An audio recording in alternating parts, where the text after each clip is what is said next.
Jaycees. It is my honor and privilege to share this time with you incredible folks once again as we take a quick trip around the JC world.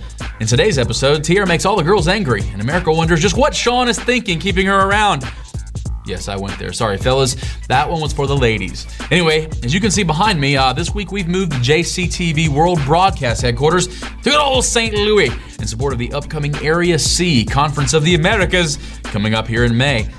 If I'm being totally honest, we've actually moved it nowhere. We're still here in front of the trusty green screen, but this image is pretty cool, huh? Hey, what say we make our next stop in the tour around the JC world? Way up in the lower peninsula of good old Michigan with this week's chapter highlights.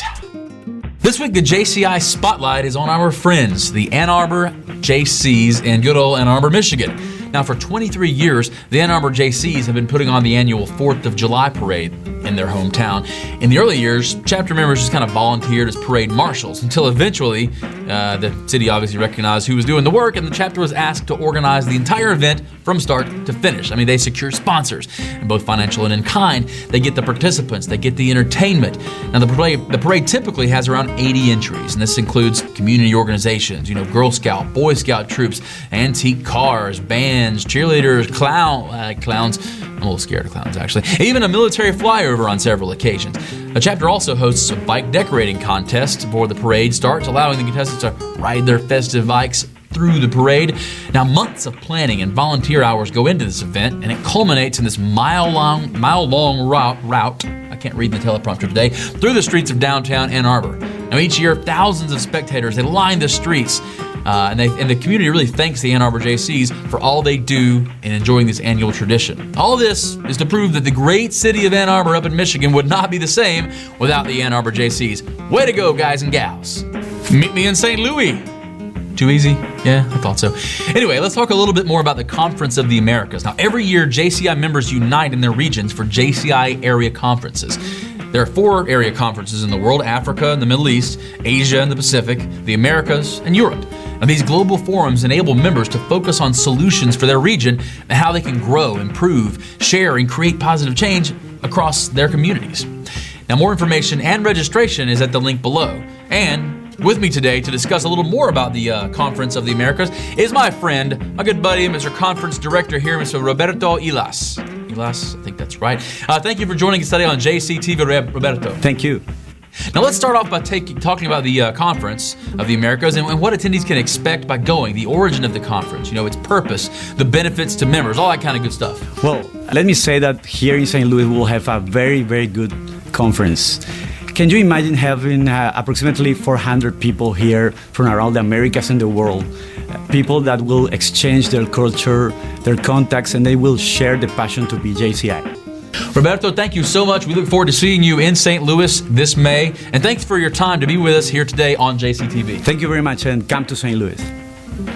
Now, here's a trip that I'm a little jealous I didn't get to attend because I'm not a local president. My chapter kind of keeps me locked down in the communications role for some reason. I don't get it, bunch of fascists. Anyway, I'm kidding. Anyway, the USJCs sent 3 chapter presidents to the America's Leadership Academy in the Dominican Republic. It's so beautiful down there. Now, they had their chapter training along with their counterparts in Central and South America.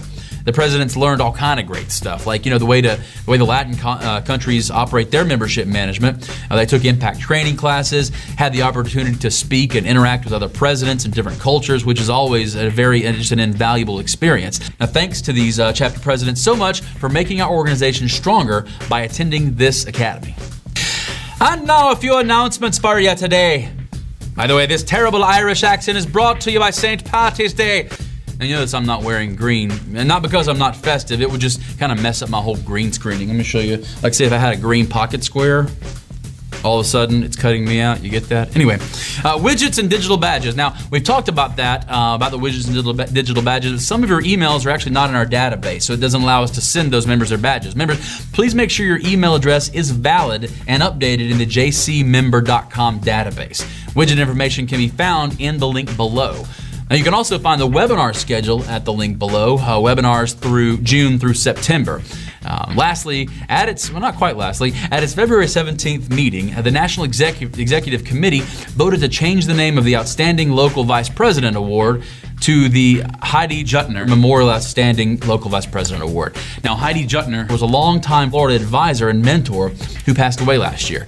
Mrs. Jutner was an instrumental part of mentoring a number of members along their JC careers. She was also a key contributor and tireless worker at the state and national conventions held in Florida in recent years. And so that's an awesome thing that they're doing. Now, if it's appropriate for kind of to take the circle of life back thing around to the top, I wouldn't mind adding a little personal announcement of my own. Check it out, baby number 2, due in October. We are, of course, very, very excited. And if you'd like to see a very funny video of this here baby's 2-year-old big sister announcing that mom is pregnant, see the link below. We think it's kind of funny. Own little personal thing there. Well, my friends, that is definitely just about enough out of me. Be sure to tune in next time when we get a couple hundred JCs together to do a flash mob Harlem Shake. You know, actually, that makes me think, no, we're not really doing that. The guy looked at me, the cameraman. But what if we did some kind of a video contest among JC chat, funny videos that you guys make while you're performing service to humanity? I haven't run this one by Joel or the board yet. I'm just brainstorming here on camera in the teleprompter. But I say it's high time to make this thing interactive. What do you guys think? Leave me a comment below. Until next time, let's all get out there and make the world a better place.